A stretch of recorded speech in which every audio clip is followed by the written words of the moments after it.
Welcome to ரூப்சனி kitchen. நான் உங்கள் ரூபினி. இன்றைக்கி நம்ம சேனலில் ரொம்ப ஸ்பெஷலான ட்ரெடிஷ்னலான திருநெல்வேலி சொதி எப்படி செய்கிறதுன்னு பார்க்க போகிறோம். ரொம்பவே ஃபேமஸான டிஷ்ஷு. அதை ஈஸியாக வீட்டில் எப்படி பண்ணுறதுன்னு வாங்க பார்க்கலாம்.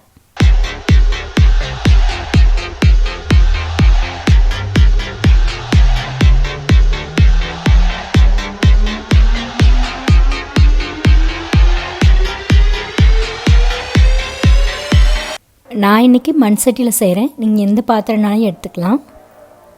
ஒரு 4 ஸ்பூன் தேங்காய் எண்ணெய் ஊற்றிக்கோங்க. இதுக்கு தேங்காய் எண்ணெய் தான் நல்லாயிருக்கும். தேங்காய் எண்ணெய் சூடானதும் நல்லா 2 இன்ச்சு தொண்டு இஞ்சி நல்லா சீவி பொடி பொடியாக கட் பண்ணிக்கோங்க. கூடவே 3 பச்சை மிளகாய் சின்ன சின்னதாக கட் பண்ணி போட்டுக்கோங்க. இது ரெண்டும் தான் காரத்துக்கு. நம்ம வேறு மிளகாத்தூளோ வேறு எதுவுமே நம்ம இதில் சேர்க்க போகிறது கிடையாது. இஞ்சி இந்த தேங்காய் எண்ணெயில் நல்லா பொரியணும். நல்லா பொரிஞ்சு வெந்தால் தான் இதோட டேஸ்ட் நல்லாயிருக்கும். ஒரு 2 நிமிஷத்துக்கு இதை நல்லா வதக்கிக்கலாம். வதங்கிருச்சு. இப்போ இதை தனியாக எடுத்து வச்சிடலாம். இதை லேசாக ஆறுனதுக்கப்புறம் மிக்சியில் தண்ணி ஊற்றி நல்லா பேஸ்டாட்டம் அரைச்சி எடுத்து வச்சுக்கலாம். இப்போது இதே எண்ணெயில் ஒரு 15 சின்ன வெங்காயம் உரிச்சு வச்சுருக்கேன். அதை சேர்த்துக்கலாம். நல்லா வதக்கி விடுங்க. வெங்காயம் கொஞ்சம் வெந்து கண்ணாடி போல் ஆனதும் நம்ம இப்போ இஞ்சியும் மிளகாயும் அரைச்சி வச்சோம்ல அந்த பேஸ்ட் இதில் ஊற்றிடுங்க. இஞ்சி மிளகாய் பேஸ்ட்டு போட்டுட்டு அதை அரைச்சி தண்ணியையும் இதில் சேர்த்து ஊற்றிடலாம். ஒரு கொதி வந்ததும் நம்ம இதில் காய் சேர்த்துக்கலாம்.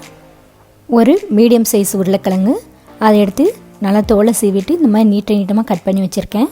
அதை இதில் சேர்த்துக்கலாம். ஒரு 6 பீன்ஸு சைட் பக்கம் கட் பண்ணிவிட்டு இந்த மாதிரி நீளமாக கட் பண்ணி வச்சுருக்கேன். அதையும் இதில் சேர்த்துக்கலாம். ஒரு கேரட்டு அதையும் இதே போல் நீளமாக சீவி இதில் சேர்த்துக்கலாம். கடைசியாக ஒரு முருங்கைக்காய் அதையும் சேர்த்துக்கலாம். சொதிக்கி இந்த மாதிரி நீளமாக காயை கட் பண்ணி போடும்போது ரொம்ப நல்லாயிருக்கும்.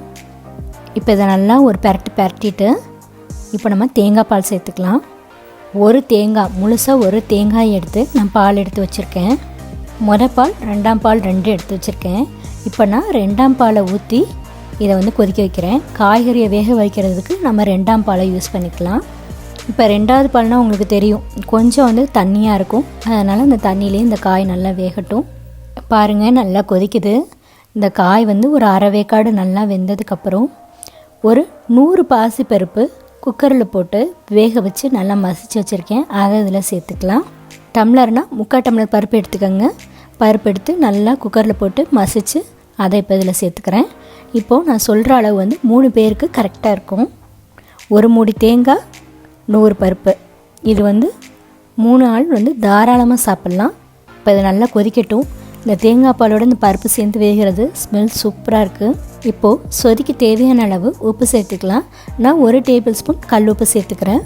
இந்த டிஷ் உடம்புக்கு ரொம்ப நல்லது.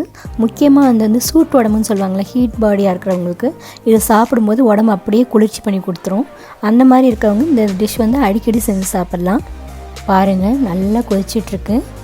காய் நல்லா வெந்துடுச்சு. இப்போ நம்ம ரெடி பண்ணி வச்சுருக்க தேங்காய் பாலை இதில் சேர்த்துக்கலாம். தேங்காய் பால் திக்காக இருக்கும். அதை சேர்த்துட்டு கரெக்டாக ஒரு கொதி வந்தோடனே ஆஃப் பண்ணிட வேண்டியதுதான். ரொம்ப நேரம் அதுக்கப்புறம் கொதிக்க வைக்க தேவையில்லை. எப்போயுமே தேங்காய் பால் ஊற்றிட்டு ரொம்ப நேரம் கொதிக்க வைக்கக்கூடாது. ரொம்ப நேரம் கொதிக்க வச்சா திரிஞ்சுரைக்கும் வாய்ப்பு இருக்குது. டேஸ்ட்டு சுத்தமாக மாறிடும், நல்லா இருக்காது. அதனால் கரெக்டாக ஒரு கொதி வந்தோடனே நம்ம இதை ஆஃப் பண்ணிடலாம்.